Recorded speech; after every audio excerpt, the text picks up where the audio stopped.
नमस्कार सहकारी मित्रांनो, सर्वप्रथम आपल्या सर्वांचं माझ्या यूट्यूब चॅनलला हार्दिक स्वागत आहे। आजच्या व्हिडिओमध्ये आपण जे जिल्हा परिषद शाळेतील शिक्षक आहेत त्यांच्या बदल्या संदर्भातला आजचा हा व्हिडिओ आहे। चला आता आपण आपल्या व्हिडिओच्या माध्यमातून सविस्तर व्हिडिओ बघूयात की नेमकं काय म्हणलं त्या व्हिडिओमध्ये। राज्यातील जिल्हा परिषदेच्या शाळांमधील शिक्षकांची रिक्त पदे, त्यांच्या बदल्या, पुरेशी पटसंख्या नसल्याने बंद पडणाऱ्या शाळा, अतिरिक्त शिक्षकांचे समायोजन असे मुद्दे सातत्याने चर्चेत येत आहेत। त्यावरून अनेकदा शिक्षक संघटनांनी आंदोलने सुद्धा केली आहेत। आज विधिमंडळाच्या हिवाळी अधिवेशनात सुद्धा या मुद्द्यावर चर्चा झाली। या चर्चेदरम्यान ग्रामविकास मंत्री जयकुमार गोरे यांनी शिक्षकांच्या बदल्यांबाबत अत्यंत महत्त्वाची माहिती दिली आहे। नागपुरातील आमदार मोहन मते यांनी झेडपी शाळांमधील शिक्षकांची बिंदू नामावली, बदल्या, समायोजन आणि बंद पडणाऱ्या शाळांबाबतचा मुद्दा सुद्धा त्यांनी मांडला। त्यावर गोरे यांनी ऑक्टोबर अखेरपर्यंत सुमारे 66,000 शिक्षकांच्या बदल्यांची प्रक्रिया पूर्ण झाल्याचे सांगितले आहे। तसंच पटसंख्या कमी असल्याने एकही शाळा बंद पडणार नसल्याचे त्यांनी स्पष्ट केले। बिंदू नामावलीची प्रक्रिया पूर्ण झाली असून त्यानुसार येत्या शैक्षणिक वर्षात जून महिन्याच्या आधी बदल्यांची संपूर्ण प्रक्रिया पूर्ण केली जाईल असे गोरे यांनी यावेळी स्पष्ट केले। त्यांचे या उत्तरानंतर विजय वडेट्टीवार यांनी गोरेंवर निशाणा साधला।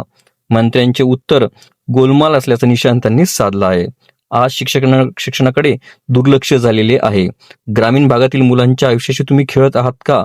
नवीन धोरणे आणत असताना जिल्हा परिषदांच्या शाळा बंद करायच्या का? हा तुमचा निर्णय झाला का? असा सवाल वडेट्टीवार यांनी केला आहे। हा खेळ खुणबात चालू आहे। मंत्र्यांनी किती जागा रिक्तायत, कधी जागा भरणार याचे मुद्देसूद उत्तर दिले पाहिजे अशी मागणी त्यांनी केली आहे। पवित्र पोर्टलचे नुसते नाव पवित्र आहे, काम मात्र अपवित्र सुरू असल्याचा टोलाही वडेट्टीवार यांनी लगावला आहे। त्यावर उत्तर देताना गोरे म्हणाले की जिल्हा परिषदेच्या शाळांमध्ये एकूण 1,90,903 पदसंख्या आहे। त्यापैकी 1,76,614 हे कार्यरत आहेत। सुमारे 15 पदे हे महाराष्ट्रात रिक्त आहेत। शिक्षकांच्या बदल्यांबाबत अनेकदा शिक्षक संघटना आल्या की बैठका होतात, GR होतो, शुद्धीपत्रक होते, GR सुद्धा येतो, पुन्हा शुद्धीपत्रक येते। आता एवढे GR आणि शुद्धीपत्रक झाले आहेत की हे सगळे GR निरस्त करण्याची वेळ आली आहे। नव्याने बदली धोरण बनवून शिक्षकांच्या बदला पार पाडण्याची आवश्यकता आहे। त्या अनुषंगाने आम्ही विचार करत असल्याचे गोरे यांनी हे स्पष्ट केले। आपल्याला व्हिडिओ कसा वाटला कृपया कॉमेंट बॉक्समध्ये नक्की सांगा।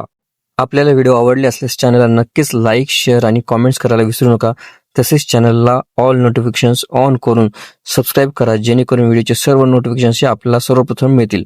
लवकरच आपण पुढच्या व्हिडिओमध्ये भेटूया। तोपर्यंत नमस्कार।